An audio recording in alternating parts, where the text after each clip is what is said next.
vaporized upon impact. Meteorit ini guys, harganya 1,3 juta US dollar.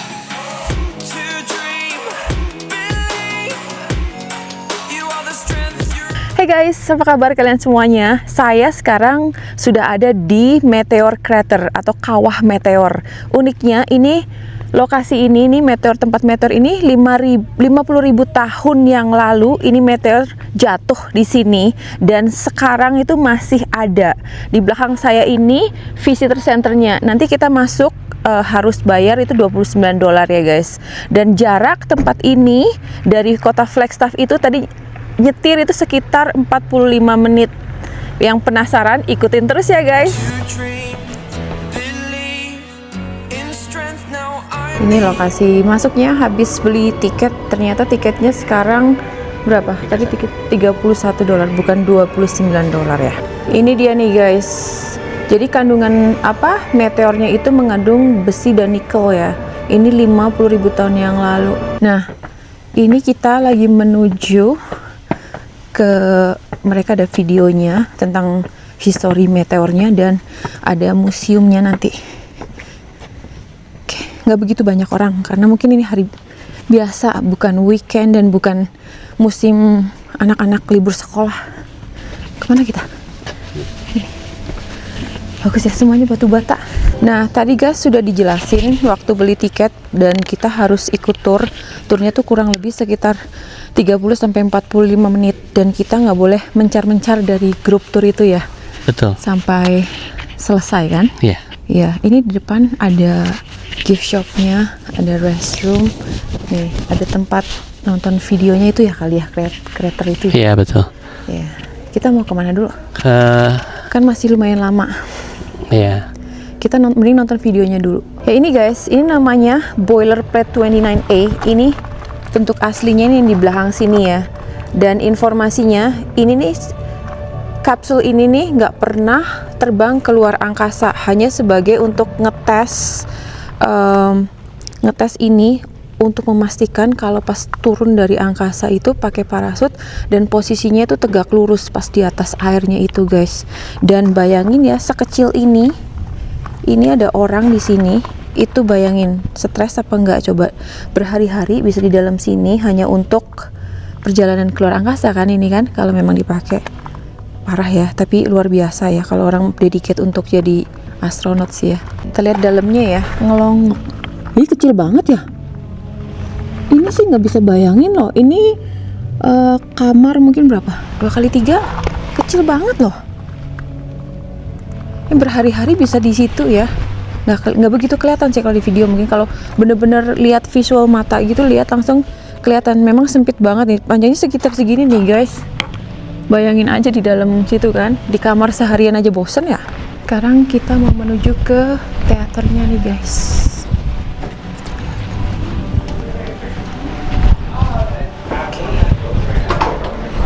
Collision.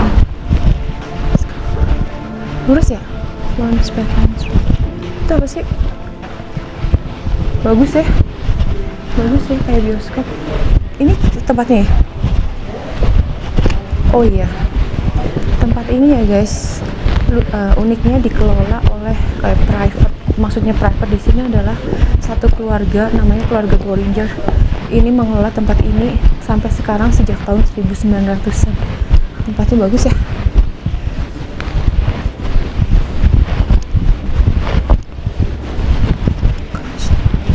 Nih. Ini dia. Ini meteor fotonya. Kita masih. Oh, ini museum juga ya. Ya nggak sih? Collision and Impact. Mau lihat nggak dalamnya? Yuk. Mungkin agak gelap ya guys. Ini tentang sejarah-sejarahnya nih. Comet Cell. Ini nih tahun berapa nih? Gede ya? Ya termasuk gede lah. Meteorit. Solid bodies. Ini tentang sejarah-sejarahnya.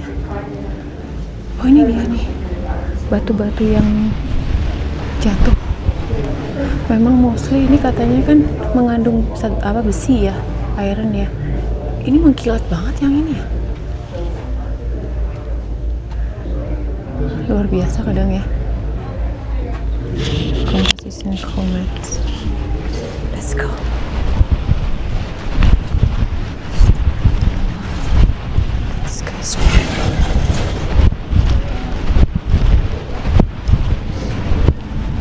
Semuanya tentang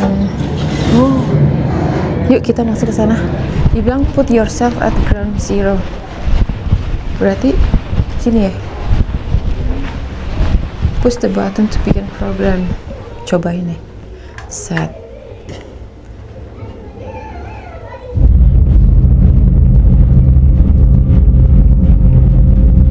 Kayak beneran tahu. Kayak deg-degan.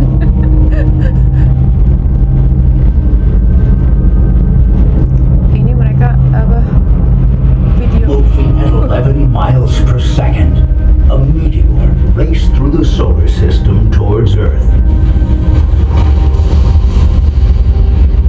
Immense shockwaves were created as it approached from the east. Kenceng banget ya.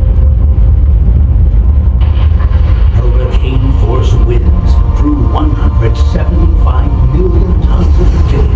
Udah, sampai keluar anginnya. Beneran The keluar anginnya shock tahu. of impact Berasa. melted most of the meteor and spread it with the large plume of debris. It took just 10 seconds and meteor crater was formed. Wow, 10 detik.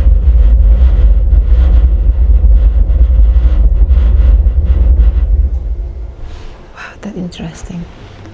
Gimana nih guys? Sampai keluar kayak bus, keluar anginnya beneran karena cepet banget ya ceritanya kan.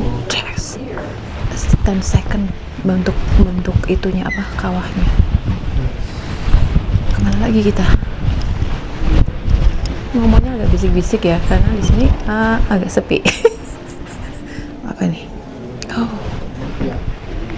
ini kita untuk ngebaca jenis apa batunya. Slide the tray under the video magnifier. How to do it? Zoom. Oh, itu di sana. Jadi kita tuh lihat ini, informasinya ada di sana. Kalau misalkan kita nge-zoom atau, grab dulu, I don't know. Ya. Mari kita lihat lagi sebelah sini. Is it a meteor crater? Oh, ini ya. Bisa digeser-geser nggak sih? Oh, ini jenis-jenisnya ya. Oh, bentar. Ini yang unshock rock. Zoom kecilin. Interesting ya. Ini kalau dari sini dilihat nih ada kayak butiran-butiran ini ya, kelip-kelipnya. Kita coba yang severe ini yang unshock, ini yang moderate kena ininya ya, shocknya, dan sekarang yang teksturnya beda-beda ya guys. Ini mesin guys untuk simulasi ya. Jadi kita bisa bikin atau kreasi kita sendiri, pilih kita mau pilih objeknya mau komet atau mau iron nickel atau asteroid. Saya mau pilih komet aja. Jadi nanti di sini ada pilihannya, ada velocity-nya, kecepatannya. Saya mau bikin yang tercepat. 50, oke. Diameternya mau yang gede, ini diameternya. Saya mau kasih yang paling gede. Density-nya oke lah segini, nggak begitu tahu. Angle-nya mau tegak lurus coba ya, mungkin lebih kenceng ya. Dan mau planet apa yang mau kita tuju. Udah ya, saya mau Venus aja. Dan targetnya tinggal klik run simulation. 1, 2, oke. Gede juga jadinya segitu ya. Dengan velocity-nya 50 km per detik, diameternya 50 km, kurang lebih akan terbentuk segini nih kalau jatuh. Ini udah di lokasi movie theaternya. Filmnya bentar lagi mulai. Di sini juga ada tempat untuk anak-anak main ya, tapi anak main yang lebih science gitu guys. Ya tuh, gamenya juga model game luar angkasa. Di sini ada semuanya gravity floor. Tuh. Nah ini kita mau cobain 4D simulation ya. Katanya naik ke angkasa gitu ya. Jadi kita mumpung di sini, apalagi hampir kita kelewatan ya.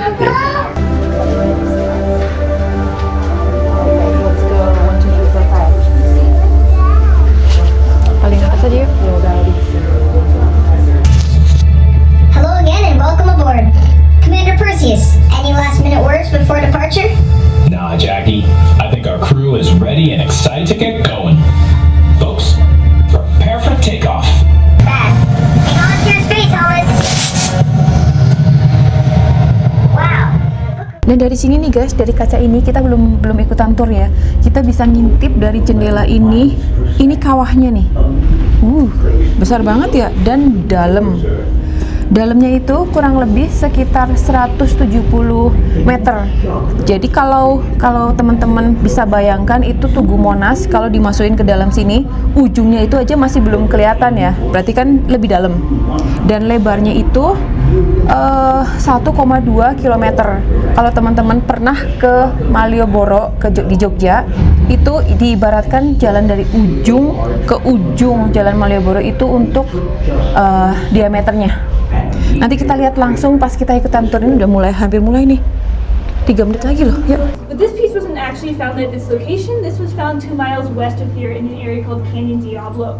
This is because this fragment of the meteorite separated from the original meteor.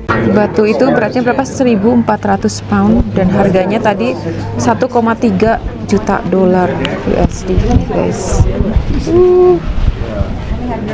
Mahal ya? Sekarang kita udah mulai turnya, guys. Excited ya. Di bawah kita bisa ngeliat parking lotnya dan udah kayak gurun, luas banget. Nih, ini mulai pemandangan pertama ada, wow, dalam banget. Ya iyalah ya, kan tadi dalamnya itu 170 meter.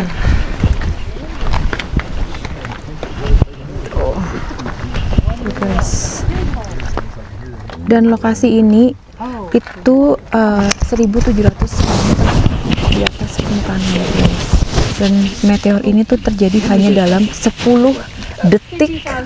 Bayangin ya, wow. Down at the bottom, surrounding a bit of white sand. So this is a mine shaft. It's over 200 feet deep, and it was commissioned by a guy named Daniel Moreau Berenger. He was a mining engineer from Philadelphia, and his good friend Samuel Holsinger, the guy who found the Holsinger meteorites inside, told him that people were finding pieces of meteorite in the desert and that there's this large crater that could have been caused by the impact of an iron meteorite. So Berenger, after hearing about this crater, originally had 2 thoughts. One was that whoever created a crater this large must have also been rather large, and 2, whoever or whatever created the crater must still be buried beneath the crater floor somewhere. Remember that our 2.5-foot meteorite inside is worth $1.3 million. So you can imagine how much that would have been worth back in the early 1900s and how much finding a 150-foot meteorite would have been worth. So Berenger acquired the rights to the land with the help of his good friend Teddy Roosevelt. Obviously, he's a very well-connected guy. Jadi diterangin kalau crater ini tuh terbentuk waktu itu di ujung-ujungnya pas zaman Ice Age itu baru selesai.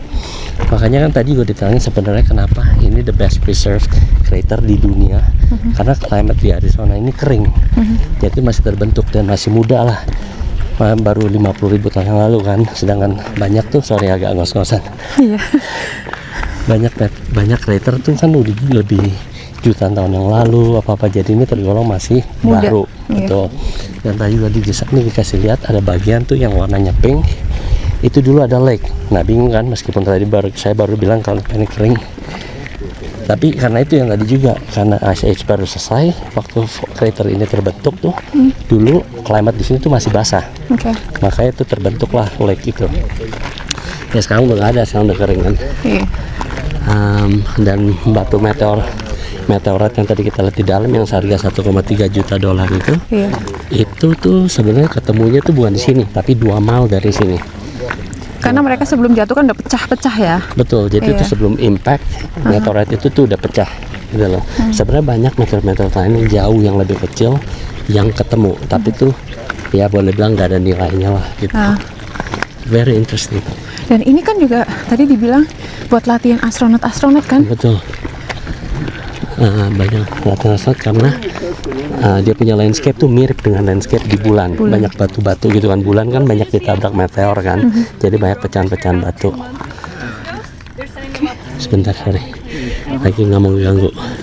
And this is why when our astronauts here for training, they do most of the training on the outside of the crater.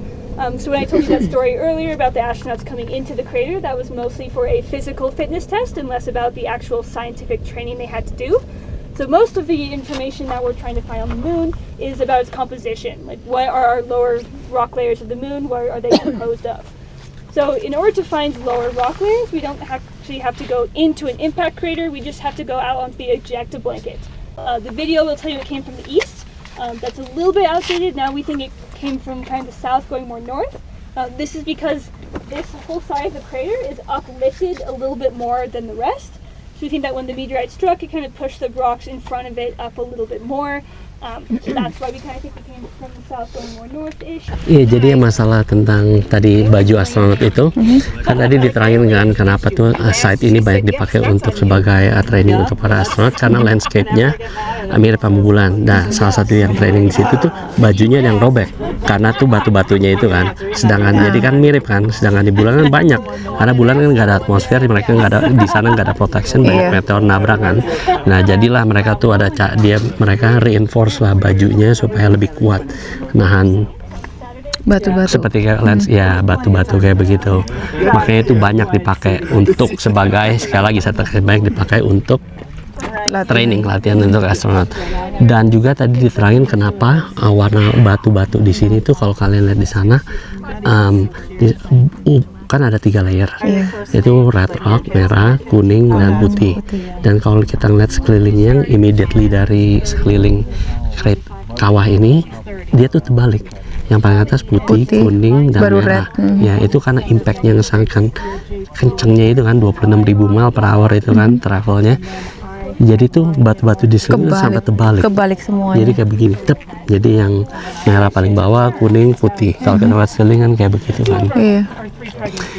It's really amazing. Dan juga ada tadi kayaknya kalau nggak salah tahun 60-an ada dua pilot tuh, dia mereka nerbangin pesawat kecil Cessna namanya ya. Mereka pikir oke, supaya cool-coolan aja mereka terbang like really low. Akhirnya mereka nggak bisa naik lagi.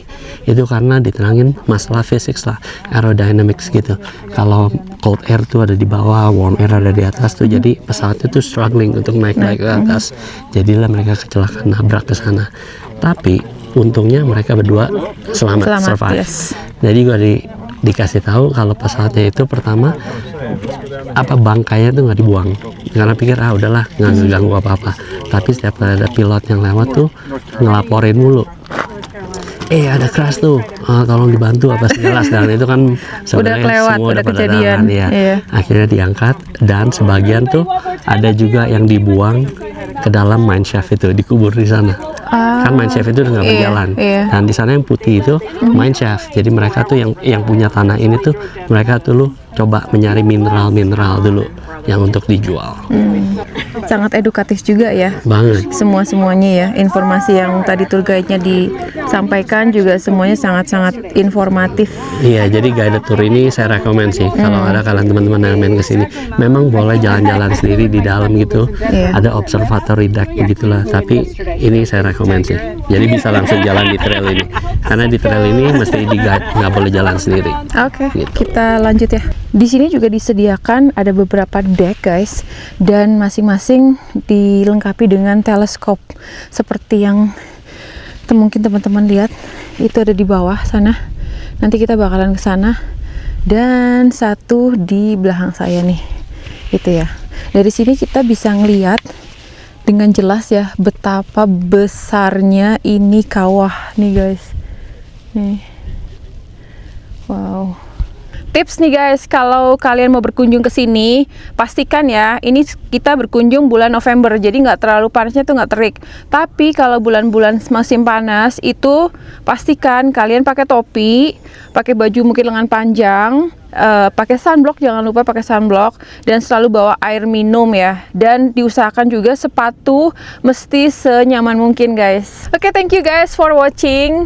Oh ya, kita juga baru belajar ya, ternyata tuh ada 200 kawah meteor yang seperti ini mungkin, dan itu di seluruh dunia. Untuk teman-teman yang mungkin pernah berkunjung ke salah satu kawah tersebut, saya juga mau denger nih komen kalian atau pengalaman kalian. Jangan lupa ya, share di kolom komen ini ya. Oke guys, bye.